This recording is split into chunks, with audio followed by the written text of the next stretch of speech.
আর আপনার মেয়ের নিয়ে আমি ওই ঘরে থাকবো না। আমি আমার আম্মুকে রেখে অন্য কোথাও থাকবো না। আসসালামু আলাইকুম প্রিয় গাইস।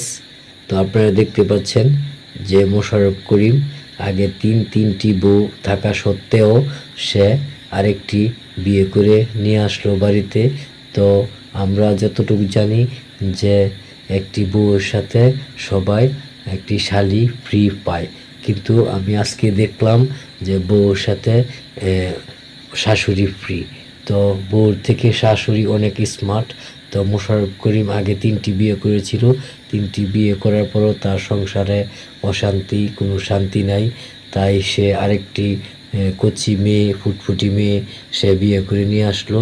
বিয়ে করে নিয়ে আসার পরে সে বউকে বলল যে আমার শান্তি চাই, আমার শান্তি চাই, তাই আমি বিয়ে করি, বিয়ে করি, বিয়ে করি।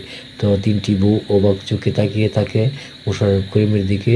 তো মোশাররফ করিমের যে উদ্দেশ্য, যে লক্ষ্য, সে নতুন নতুন বিয়ে করে, বিয়ে করে, বিয়ে করে। তো তার সাথে যে শাশুড়ি তার বউর সাথে অষ্টক্ষণ তার সাথে থাকে।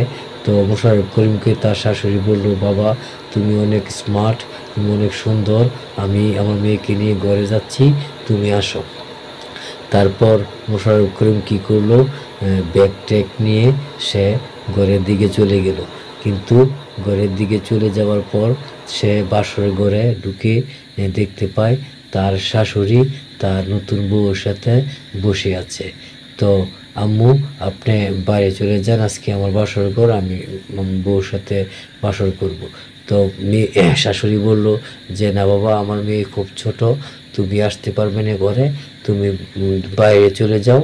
বা তারপর তার শাশুড়ি তাকে ঠেলে ডেকিয়ে তাকে বাইরে বার করে দেয়। তারপরে সেই মোশাররফ করিম তার শাশুড়ির দিকে অবাক চোখে তাকিয়ে থাকে।